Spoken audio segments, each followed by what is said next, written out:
Halo semuanya, selamat bergabung di channel saya. Jadi di sini saya akan sharing dengan kalian semua mengenai pembahasan soal ekonomi ya. Untuk latihan UTBK 2022. Jadi soal yang akan kita bahas ini tingkatnya tingkat SBMPTN. Tentu saja ini kan sudah dipelajari di SMA ya.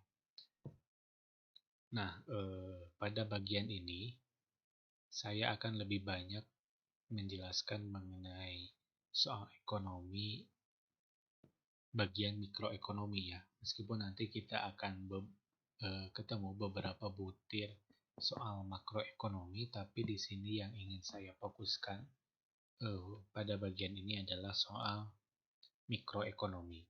Oke, langsung saja kita ke soal nomor 1 ya.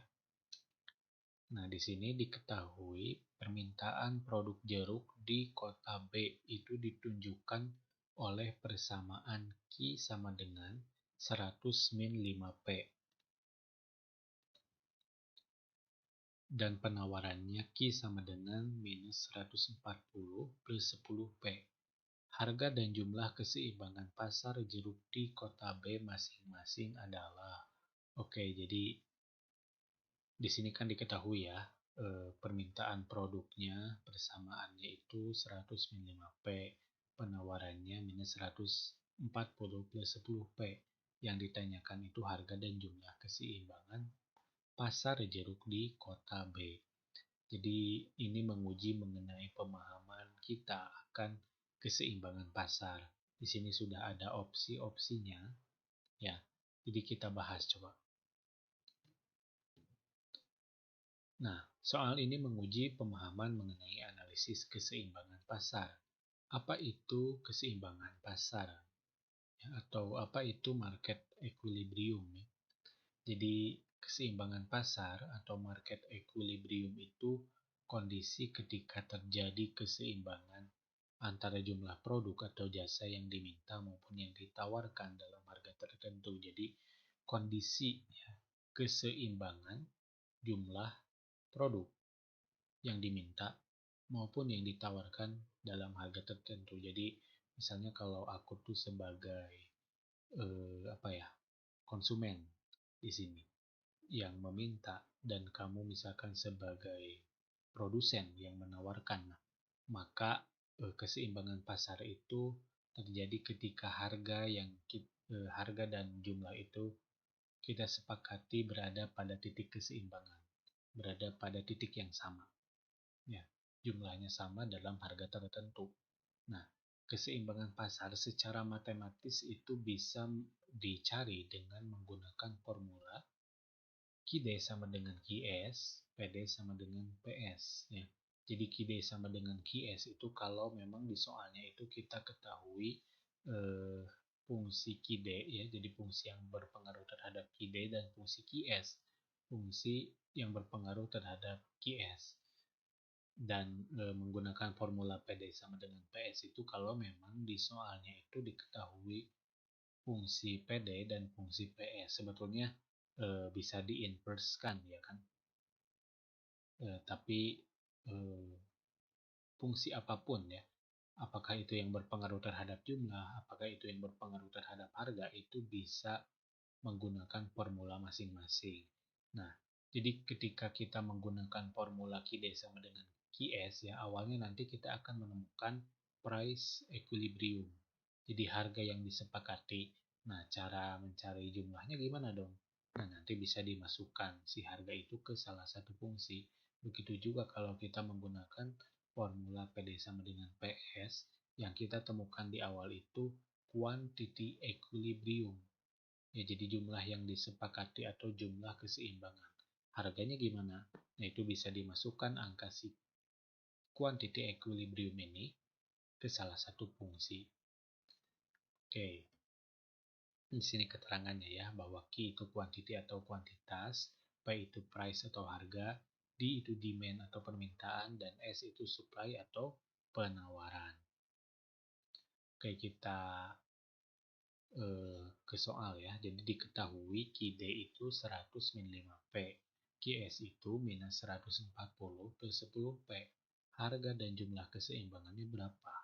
Oke, kita sesuaikan ya. Tadi kan formulanya bisa kita menggunakan QD sama dengan QS. Ya udah, kita gunakan formula itu. Nah, QD sama dengan QS, QD-nya 100-5 P, QS-nya minus 140 plus 10 P. Nah, jadi begini ya, 100-5 P sama dengan minus 140 plus 10 P.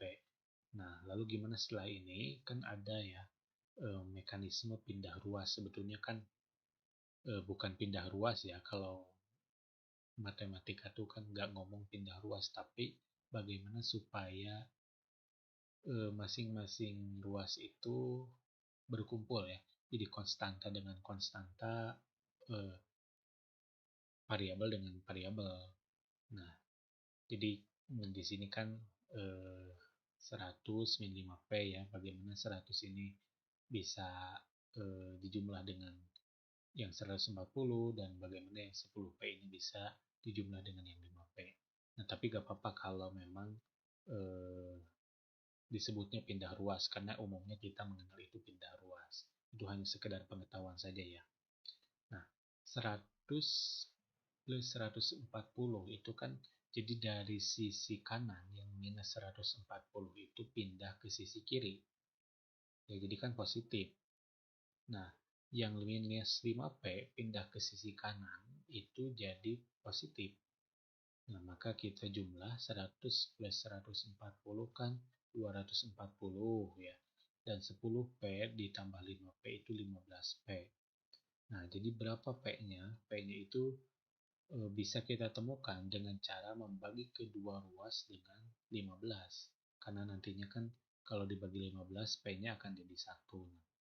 Jadi P sama dengan 240 per 15. P-nya sama dengan 16. Nah, kan sesuai tadi ya konsepnya bahwa ketika kita menggunakan formula QD sama dengan QS, yang kita temukan pertama kali itu adalah harga keseimbangannya. Nah, lalu gimana dong jumlahnya? Nah, jumlahnya itu berapakah nilai Q? Masukkan ke salah satu fungsi. Baik itu ke fungsi permintaan ataupun fungsi penawaran, bisa ya keduanya. Nah, misalkan di sini yang kita pakai itu fungsi permintaan. QD sama dengan 100 min 5P. QD sama dengan 100 min 5 kali 16. Ya kan P-nya kan kita ganti jadi 16. 5 kali 16 itu 80. 100 minus 80, 20. Nah, jadi kuantitas keseimbangannya 20, harga keseimbangannya 16. Ini sudah diketahui. Tapi kalau misalkan penasaran, emang benar ya kalau itu bisa kita masukkan ke fungsi mana aja. Nah, coba kita ya eh, masukkan juga ke fungsi penawaran. QS sama dengan minus 140 plus 10P. QS sama dengan minus 140 ditambah 10, P-nya kita ganti dengan 16. QS sama dengan minus 140 ditambah 10 kali 16, 160. QS sama dengan minus 140 ditambah 160, itu sama dengan 20. Sama kan ya? Nah, jadi mau kita masukkan ke fungsi manapun, itu akan menghasilkan angka yang sama karena kan emang udah dihitung formula keseimbangannya ya. Jadi kalau nanti UTBK gak usah ya masukin ke dua-dua fungsinya, itu buang-buang waktu. Nah, jadi keseimbangan pasar itu harus ditulisnya itu dengan Q, P ya, 20,16.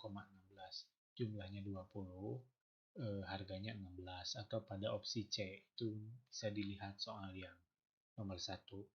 Oke, selesai untuk yang nomor 1, kita ke soal nomor 2. Nah, di soal nomor 2 ini, harga produk rokok di suatu daerah mengalami kenaikan sebesar 40%. Hal tersebut menyebabkan permintaan konsumen terhadap produk rokok menurun sebesar 35%. Berdasarkan kondisi tersebut, elastisitas permintaan produk rokok bersifat, nah ada opsi-opsinya ya. Nah, jadi kan kalau kita lihat di soal ini ada bukti ya, bukti hukum permintaan. Jadi kalau harga naik, permintaan turun. Di sini harga produk rokok naik 40%, permintaannya turun 35%. Nah, ini tuh bisa dilihat elastisitas atau derajat kepekaannya. Nah, sifatnya apa? Nah, maka kita bahas di sini. Soal ini menguji mengenai pemahaman kita terhadap elastisitas. Elastisitas itu juga ada tiga ya, ada harga, ada pendapatan, ada silang. Nah, tapi karena di sini yang kita bicarakan adalah harga, maka elastisitasnya elastisitas harga, ya, price elasticity, dan itu pun elastisitas harga permintaan ya, bukan elastisitas harga penawaran. Tapi keduanya mempunyai formula yang sama kok. Nah, apa itu elastisitas harga? Jadi elastisitas harga itu ukuran atau derajat kepekaan jumlah barang terhadap perubahan harga. Nah, jadi formula elastisitas itu ada cara pertama ya. Di sini elastisitas eh, dengan cara membagi persentase perubahan jumlah terhadap persentase perubahan harga, atau juga kita bisa menggunakan formula delta Q per delta P dikali P per Q. Ini yang umumnya kita pelajari ya di kelas 10. Nah, bisa menggunakan kedua cara itu. Nah, keterangannya di sini E itu adalah koefisien elastisitas ya, elasticity. Jadi kalau nantinya permintaan biasanya itu pakai ED, elasticity of demand. Kalau penawaran itu biasanya pakai ES, elasticity of supply. Nah, delta Q itu perubahan jumlah, delta P itu perubahan harga, Q itu jumlah awal, dan P itu harga awal. Nah, elastisitas sendiri itu ada berbagai sifat ya. Pertama ada elastis. Jadi elastisitasnya bersifat elastis, ya, yakni ketika koefisien elastisitasnya itu lebih dari satu. Ada inelastis ketika elastisitasnya kurang dari satu. Ada uniter ketika elastisitasnya sama dengan satu. Ada inelastis sempurna ketika elastisitasnya sama dengan nol. Jadi tidak ada pengaruh terhadap jumlah gitu ya. Dan ada elastis sempurna. Nah, di sini ketika koefisien elastisitasnya itu tak terhingga atau dibagi nol karena tidak adanya perubahan harga. Nah, lalu kalau menurut soal itu kan kenaikan harga rokok sebesar 40% menyebabkan jumlah permintaan produk rokok menurun sebanyak 35%. Nah, jadi 40% itu kenaikan harga rokok itu kan adalah persentase perubahan harga ya. Dan jumlah permintaan produk rokok yang menurun sebanyak 35% itu adalah persentase perubahan jumlah. Nah, maka yang ditanyakan sifat elastisitasnya apa sih? Nah, jawab. Elasticity of demand ini bisa kita menggunakan formula elastisitas yang membagi persentase ya. Karena kan di sini emang udah diketahui persentasenya. Nah, 35 itu perubahan jumlah per 40 perubahan harga. Elasticity of demand-nya itu kita ketahui 0,875 lah. Lalu sifatnya apa? Sifatnya, koefisien elastisitas ini bersifat inelastis karena ED-nya kurang dari 1 atau opsi B. Jadi ini tuh bukan barang mewah rokok tuh ya. Kalau barang mewah itu bersifat elastis, tapi ini inelastis. Jadi itu adalah opsi B kalau mengikut soal yang tadi. Ini sifatnya inelastis. Oke, itu soal nomor 2. Kita sekarang ke soal nomor 3. Nah, jika diketahui titik keseimbangan pasar sebelum pajak itu adalah E sama dengan 10,11, jadi 10 itu Q, 11 itu P ya, jadi keseimbangan itu ditulisnya itu Q, P ya, jadi Q dulu bukan P dulu, Q, P, dan setelah pajak itu adalah E aksen, Q-nya 6, P-nya 13, maka pajak yang ditanggung konsumen sebesar bla bla bla per unit barang. Sini ada opsi-opsinya, oke kita bahas ya. Nah, jadi soal ini yang tadi itu menguji pemahaman mengenai pengaruh pajak terhadap keseimbangan pasar. Jadi kan tadi di nomor satu tuh kita bahas keseimbangan pasar, tetapi kan ternyata hubungan antara pelaku ekonomi itu bukan hanya produsen dengan konsumen, tapi juga ada pemerintah ya yang mengenakan pajak. Nah, tentu saja kalau ada pajak itu akan berpengaruh terhadap keseimbangan. Nah, apa yang perlu kita ketahui bahwa pajak itu yang dikenakan atas penjualan akan menambah harga barang yang ditawarkan. Iya dong ya, karena kan emang jadi beban buat si penawar atau buat si produsen. Dan atau selalu mengurangi jumlah barang yang ditawarkan karena jadi beban. Ya sudahlah, ini kita kurangi saja karena kuantitasnya ternyata dikenai pajak. Sehingga pajak itu hanya mempengaruhi fungsi penawaran ya. Jadi secara matematisnya itu mempengaruhi fungsi penawaran. Sedangkan pada fungsi permintaan itu tidak mengalami perubahan sama sekali. Meskipun konsumen terdampak, tetapi fungsi permintaan ini tidak mengalami perubahan secara matematis. Nah, jadi fungsi penawaran ya, karena fungsi penawaran yang dipengaruhi sebelum dikenakan pajak itu kan adalah P sama dengan gitu ya. Eh, fungsi dari Q atau Q sama dengan ya fungsi dari P. Nah, kalau setelah ada pajak itu notasinya itu T ya, T per unit itu kalau harga kan tadi eh, menambah menambah harga ya, maka pajaknya itu di sini sifatnya positif. Nah, kalau fungsinya berpengaruh terhadap jumlah kan mengurangi jumlah barang, maka di sini si pajaknya akan negatif. Jadi tergantung fungsi sebetulnya tergantung fungsi yang diketahui di soal. Nah, maka keseimbangan pasarnya adalah dengan memecahkan fungsi persamaan penawaran sebelum dan setelah dikenakan pajak. Ya. Nah, jadi keseimbangan sebelum pajak itu PD sama dengan PS, QD sama dengan QS. Nah, setelah pajaknya, karena berpengaruhnya terhadap penawaran ya, maka PS-nya itu ditulis PS aksen atau QS-nya itu ditulis dengan QS aksen. Nah, jadi dalam pengaruh pajak terhadap keseimbangan pasar itu akan kita ketahui beberapa unsur ya.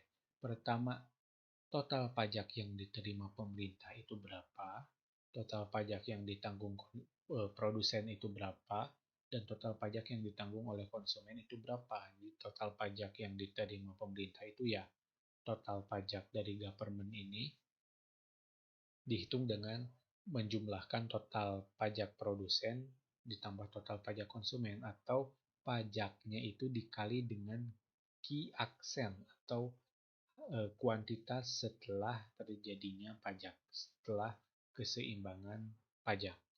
Nah, total pajak yang ditanggung produsen itu ya total pajak produsen kan total pajak pemerintah, total pajak yang diterima pemerintah dikurangi total pajak konsumen, maka itu akan menghasilkan total pajak yang ditanggung produsen. Atau bisa juga di sini tarif pajak dikurangi pajak konsumen ya, ini bukan total. Di TK kecil ini bukan total. Pajak konsumen dikali dengan key aksen. Nah, itu akan ditemukan total pajak produsen. Nah, kalau total pajak konsumen itu yang ditanggung konsumen ya sesuai yang tadi ditanyakan di soal itu adalah mengurangi atau melihat selisih dari harga awal dengan harga setelah terjadinya keseimbangan baru kita kali dengan key aksen. Kenapa harus dikali dengan key aksen atau key setelah terjadinya pajak? Ya iya dong, kan yang ditanyakan juga per unit barang, jadi harus kita kalikan dengan barang. Oke, di sini pembahasannya ya. Diketahui keseimbangan sebelum pajak adalah E itu Q-nya 10, P-nya 11, dan keseimbangan setelah pajak itu E aksen, Q-nya 6, P-nya 13. Yang ditanyakan pajak yang ditanggung konsumen.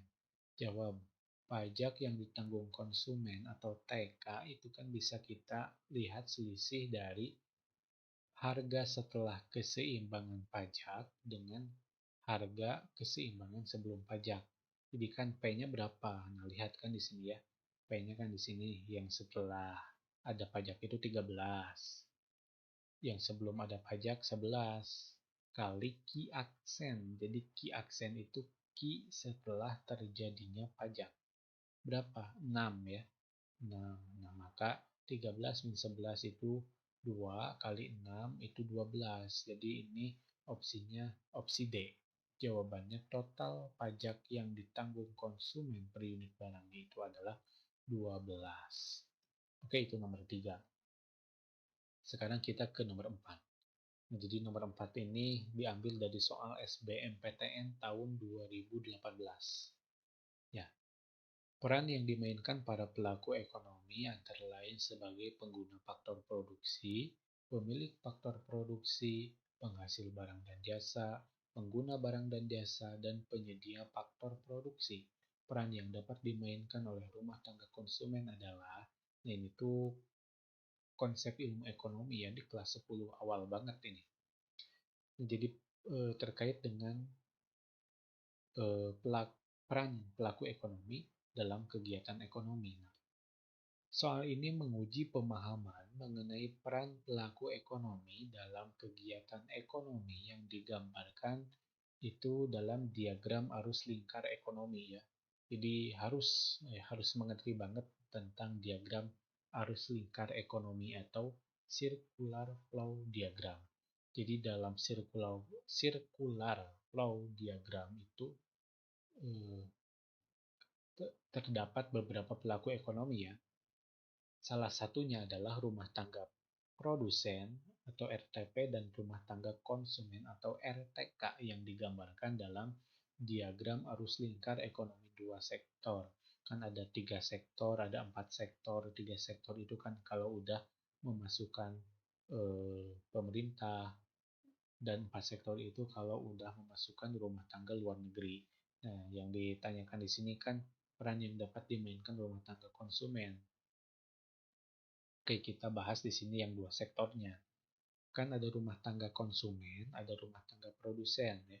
Nah, hubungan antar keduanya itu berada di pasar output atau pasar barang dan jasa dan pasar input atau pasar faktor produksi. Jadi si rumah tangga konsumen itu berperan sebagai apa sih di sini di pasar output?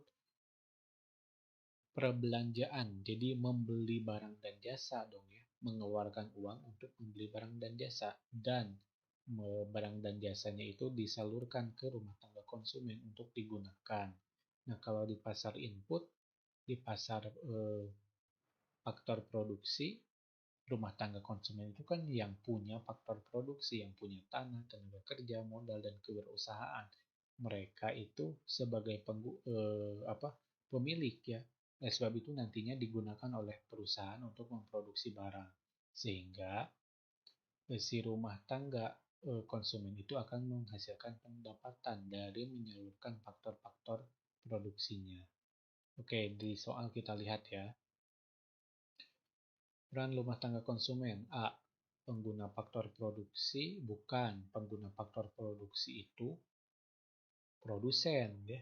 Kalau konsumen itu penyedia. Pemilik faktor produksi, betul. Penghasil barang dan jasa, bukan. Itu produsen. Opsi B. Pengguna faktor produksi, bukan. Jadi udah emang bukan ya kalau salah satunya salah. C. Pemilik faktor produksi, betul. Penghasil barang dan jasa, bukan. Pengguna barang dan jasa, iya. D. Pemilik faktor produksi, betul. Pengguna barang dan jasa, betul. Penyedia faktor produksi, betul. Oke, kita lihat dulu yang E. Penghasil barang dan jasa, bukan. Pengguna barang dan jasa, iya. Penyedia faktor produksi, iya. Jadi yang tepat itu jawabannya yang opsi D ya. Oke, jawabannya adalah yang D. Selesai soal nomor 4, kita ke soal nomor 5. Nah, sebuah perusahaan mempunyai total revenue atau TR atau TR ya 200 Ki, total cost atau TC atau TC yaitu 2 juta plus 100 Ki. Jika diketahui Ki-nya sama dengan 30.000 unit, maka besarnya laba rugi bagi produsen adalah dengan opsi-opsi yang ada ya. Maka kita bahas soal menguji pemahaman mengenai perhitungan laba suatu usaha yang berada dalam lingkup teori produksi. Jadi ini tuh dipelajarinya di teori produksi ya. Jadi ingat-ingat soal pelajaran itu, materi itu. Nah, laba atau rugi itu selisih antara jumlah penerimaan dan jumlah pengeluaran. Iya dong kan, logikanya kita mau melihat keuntungan itu kan penerimaan yang kita terima dengan pengeluaran yang sudah kita keluarkan.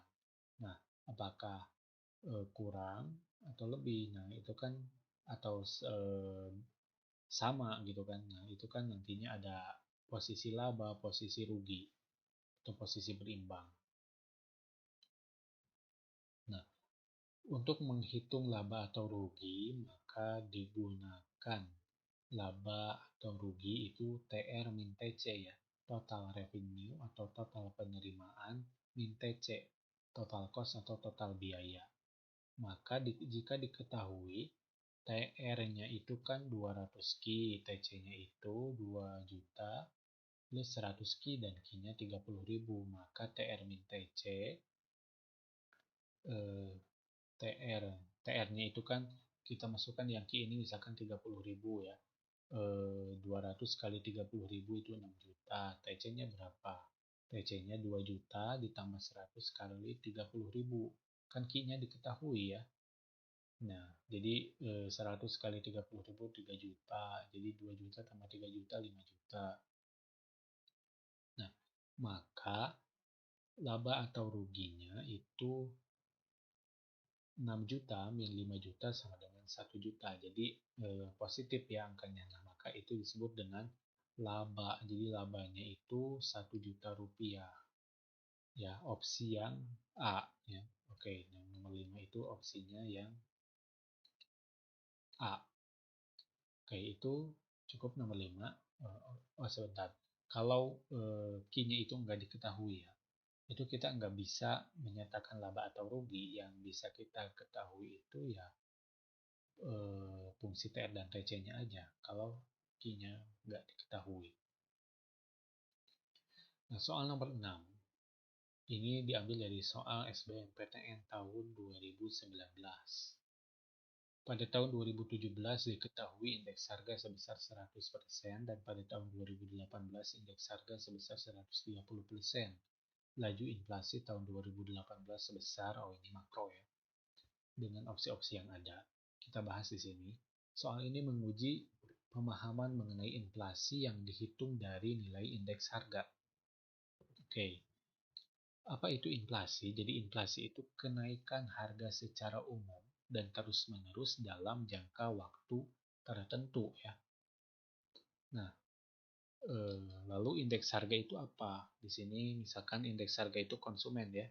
Kan ada indeks harga produsen, banyak jenis-jenisnya. Jadi merupakan nilai yang digunakan untuk menghitung perubahan harga rata-rata terhadap barang dan jasa yang dikonsumsi oleh rumah tangga. Nah, itu mengenai definisinya. Maka untuk menghitung inflasi itu kita menggunakan rumus IHKN. IHKO per IHKO dikali dengan 100%. Jadi nanti diketahui inflasinya. IHKN itu apa? Jadi indeks harga konsumen tahun dihitung, kan tadi yang ditanyakan 2018 ya. Dikurangi indeks harga konsumen tahun sebelumnya, 2017 kali 100%. Nah, maka jika diketahui IHK 2017 100% dan IHK 2018 130%, ditanyakan berapakah inflasi pada tahun 2018. Nah, di sini karena sudah merupakan persentase, maka sebetulnya tinggal dihitung saja selisih IHK 2018 dengan 2017. Jadi inflasinya 130% min 100% itu 30%. Jadi inflasinya 30%. Jawabannya adalah opsi yang C. Itu untuk soal nomor 6. Selesai soal nomor 6, kita lanjut ke soal nomor 7. Nah, di sini di soal nomor 7, oh ini mikro lagi ya. Kita balik lagi ke mikro. Perusahaan tempat Pak Ahmad bekerja memproduksi 100 unit kain batik dengan biaya total rata-rata atau AC Rp2 juta. Dari biaya tersebut, perusahaan juga mengeluarkan biaya tetap FC 100 juta. Besarnya biaya variabel rata-rata APC dari produk kain batik adalah dengan opsi-opsi yang ada. Oke, kita bahas di soal nomor 7 ini. Nah, soal ini menguji pemahaman mengenai biaya produksi. Nah, dalam konsep biaya produksi itu terdapat beberapa unsur biaya ya. Pertama adalah biaya total. Jadi biaya yang total dikeluarkan perusahaan dalam jangka waktu produksi. Nah, itu bisa dihitung dengan menambahkan fixed cost, jadi biaya tetap yang emang tidak bertambah, tidak berkurang, ditambah dengan variable cost, jadi biaya yang bisa mengalami perubahan ketika melakukan produksi. Itu TC. Ada biaya total rata-rata atau average total cost atau average cost ya. Itu dihitung dengan cara TC dibagi dengan Q atau ya tambahkan saja AFC dengan APC. Karena tadi kan kalau TC itu FC ditambah PC, maka ATC-nya atau AC-nya itu AFC ditambah APC ya. Nah, kemudian ada biaya tetap ya, jadi yang tidak mengalami perubahan. Jadi mau produksi berapa ya kan, itu kan biayanya tetap saja, misalkan untuk sewa atau perawatan mesin. Nah, biaya tetapnya itu TC min PC dihitung ya. Kan tadi kalau TC itu dihitungnya dari FC ditambah PC, maka FC itu ya tinggal kita kurangi total cost-nya dengan variable cost. Atau kalau yang diketahuinya itu AFC, ya kita kali dengan Q atau jumlah yang diproduksi. Kemudian ada biaya tetap rata-rata. Biaya tetap rata-rata atau AFC itu FC per Q atau AC min APC. Ya. Jadi ingat-ingat soal unsur-unsur biaya ini karena akan berkutatnya di sana perhitungannya ya di antara biaya-biaya itu aja gitu. Kemudian ada biaya variabel, jadi biaya yang fluktuatif ya atau tergantung produksi. Jadi ini tuh tidak tetap gitu. Cara menghitungnya kan kalau TC itu FC ditambah PC, maka PC itu ya tinggal dikurangi TC dengan FC. Atau kalau diketahuinya itu A, VC atau average variable cost atau biaya variabel rata-rata, ya kita tinggal kali dengan Q ya. Karena APC itu kan di sini ya, APC itu PC per Q, maka untuk menghitung PC-nya itu APC kali Q. Nah, gitu ya, bisa dipahami mungkin pelan-pelan. Nah, biaya variabel rata-rata PC per Q atau AC min AFC. Jadi akan berkutat di sana saja terus. Dan ada lain ya kalau ini, biaya marginal. Jadi perubahan biaya oleh adanya perubahan jumlah. Jadi biaya marginal itu dihitung dengan cara membagi perubahan total cost dengan perubahan jumlah.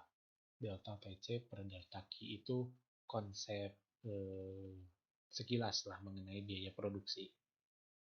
Nah, jika diketahui produksi kain batik Q-nya itu 100 unit, AC-nya 2 juta, FC-nya 100 juta. Berapakah biaya variabel rata-rata APC? Di sini kan APC itu misalnya dibagi PC per Q, tapi kan PC-nya belum diketahui. Atau AC min AFC. Nah, di sini boleh misalkan kita mencari TC-nya dulu dengan cara misalkan yang 2 juta ini kali 100 ya. Atau juga bisa mencari AFC-nya. AFC-nya kan 100 juta bagi dengan 100. Nah, misalkan kita menggunakan rumus yang AC min AFC. Jadi AFC-nya harus kita ketahui dulu. Nah, APC itu AC min AFC ya. Average cost min average fixed cost. Nah, 2 juta kali 100, 2 juta dikurangi 100 juta per 100. 100 itu kan 100 unit ya, jumlah barangnya. Nah, maka ini diketahui, membagi ini akan diketahui nilai AFC. AFC-nya itu 1 juta. AC-nya 2 juta. Nah, maka APC-nya itu AC min AFC 2 juta min 1 juta, hasilnya 1 juta. Nah, gitu ya.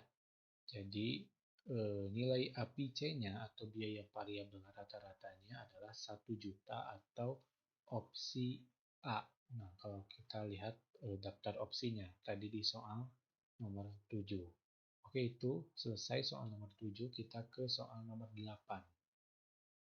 Nah, kesetimbangan pasar yang baru ditandai oleh meningkatnya jumlah barang yang ditransaksikan dan tidak berubahnya harga barang. Hal ini dapat digambarkan oleh, jadi ini tuh meningkatnya jumlah barang, tapi tidak berubahnya harga barang. Jadi kalau meningkat jumlah barang yang ditransaksikan, baik itu yang ditawarkan atau yang diminta, naik jumlahnya, tapi harganya tidak. Nah, itu kan berarti bukan pengaruh harga ya, tetapi pengaruh variabel lain, misalkan ada pendapatan atau tingkat teknologi. Nah, ini tuh digambarkannya oleh apa sih? Apakah peningkatan permintaan dan penurunan penawaran? Enggak kan ya? Karena di sini meningkat, jadi turun itu enggak. Karena eh, harus seimbang kan? Kan di sini dikatakannya seimbang. Jadi harus meningkat keduanya. Peningkatan permintaan dan penurunan penawaran dalam proporsi yang sama ini kan jadi tidak seimbang. Dan di sini pengaruhnya harga, bukan pengaruh variabel non harga. Yang B misalkan, penurunan permintaan dan peningkatan ini bukan, karena beda. Penurunan permintaan, peningkatan penawaran ini tuh pengaruhnya harga ya kan, penurunan permintaan, peningkatan penawaran. Jadi misalkan naiknya harga barang, permintaan turun, penawaran naik. Nah, sedangkan di soal itu sudah bisa kita pahami tidak berubahnya harga barang. Jadi akan menggambarkan apa gitu kan yang ditanyakan. Penurunan permintaan dan penawaran. Enggak ya. Kan yang di sini dikatakan meningkatnya jumlah barang yang ditransaksikan. Peningkatan permintaan dan penawaran. Ya ini bisa tapi kurang jelas ya. Jadi kan kalau bukan variabel harga itu proporsinya akan sama. Misalkan karena adanya teknologi, permintaannya naik, penawarannya naik dalam proporsi yang sama. Jadi soal nomor 8 ini bisa langsung kita pahami ya dari sini tentang pengaruh variabel non harga terhadap permintaan dan penawaran. Jadi jawaban di soal itu adalah yang E. Oke, itu untuk soal nomor 8 bisa dicari lebih lanjut lah ya tentang eh, pergeseran permintaan dan penawaran atau pergeseran keseimbangan yang baru tetapi bukan variabel harga yang mempengaruhi. Oke, sekarang kita ke nomor 9. Ini juga tidak dibahas lebih lanjut ya, langsung saja kita pahami. Ini soal SBMPTN 2017. Hal berikut yang tidak penting bagi keberadaan ilmu ekonomi adalah A. Optimalisasi tujuan. Apakah ilmu ekonomi itu berbicara tentang optimalisasi tujuan? Iya dong ya. Sebagai konsumen, misalkan aku tuh kan menginginkan konsumsi yang optimal. Dan kamu misalkan sebagai produsen menginginkan produksi yang optimal. Itu kan tujuan ya kan. Tujuannya dalam ilmu ekonomi itu setiap orang menginginkan optimal berdasarkan perannya masing-masing. Kesetia kawanan yang tinggi. Ini lewat dulu. Perilaku manusia yang rasional. Ya, ekonomi kan memang mengatakan bahwa manusia harus rasional. Ketidakterbatasan kebutuhan manusia. Ya memang kan ya, kelangkaan itu kan terbatasnya sumber daya, tapi kebutuhannya tidak terbatas. Jadi ilmu ekonomi mengatakan ini, ketidakterbatasan. Kelangkaan sumber daya yang tinggi. Jadi ilmu ekonomi itu kan ada karena memang manusia harus melakukan pilihan oleh adanya kelangkaan. Kelangkaan. Jadi ini tuh penting. Kalau kelangkaan kan emang ini tuh masalah utama dalam ilmu ekonomi. Penting, penting, D penting, C penting. Nah ini yang B ya, kesetiakawanan yang tinggi. Ini tuh kalau dalam ilmu ekonomi memang kan secara normatif nanti ada ya dikatakan ya begitu. Tetapi kan ini tuh tidak terlalu penting gitu bagi keberadaan ilmu ekonomi karena yang dikatakan ya optimalisasi tujuan masing-masing begitu. Ya, jadi bagaimana caranya kita memenuhi kebutuhan kita masing-masing. Itu yang dikejar ya dalam ilmu ekonomi. Jadi jawabannya untuk soal nomor 9 itu adalah yang B. Nah, sekarang ke nomor 10. Ini diambil dari soal SBMPTN 2016. Pabrikan pesawat berbadan lebar di dunia dikuasai Boeing dan Airbus yang saling bersaing. Jadi ini maskapai. Kondisi bukan maskapai, pabrikan pesawatnya. Kondisi ini merupakan contoh pasar yang berstruktur: A. Persaingan sempurna, B. Monopolistik, C. Oligopoli, D. Monopoli, E. Bebas dunia. Jadi ini ke jenis-jenis pasar. Oke, kita bahas lebih lanjut. Pasar itu kan ada persaingan sempurna, monopoli, monopolistik, dan oligopoli. Ini utamanya ya, 4 utamanya yang kita pelajari. Persaingan sempurna itu produsen dan pembeli banyak. Yang tadi kan Airbus dan Boeing. Berarti enggak dong ya, bukan persaingan sempurna. Barang homogen memang homogen kalau Boeing dan Airbus kan sama-sama memproduksi maskapai, memproduksi pesawat ya kan, pabrikan pesawat. Mekanisme pasar produsen price taker bukan ya, tapi price maker kalau di yang tadi. No barrier to increase, tidak ada hambatan. Sepertinya ada hambatan. Informasi sempurna, jadi bukan pasar persaingan sempurna. Monopoli, apakah monopoli produsen satu? Tadi kan nggak satu ya, bukan berarti. Monopolistik produsen, ini harusnya banyak, pembeli juga banyak ya, ini bukan satu. Ini salah ketik. Barang terdiferensiasi, price maker tapi lemah, hambatan masuk kecil. Oke, yang oligopoli produsen sedikit kurang dari 10, homogen terdiferensiasi. Jadi barang itu sama yang diproduksi tapi ada perbedaannya. Price maker karena kerjasama, jadi akan menentukan harga dengan cara callingan gitu ya, atau disebutnya itu kolusi kalau dalam istilah oligopoli. Menentukan harga berdasarkan kerjasama dan adanya hambatan masuk pasar. Hambatan masuk pasarnya itu besar, cukup besar juga ya, seperti halnya monopoli. Oke, jadi jawabannya apa di sini? Apakah persaingan sempurna? Sepertinya bukan, memang bukan ya. Di sini kan hanya ada dikuasai oleh Boeing dan Airbus.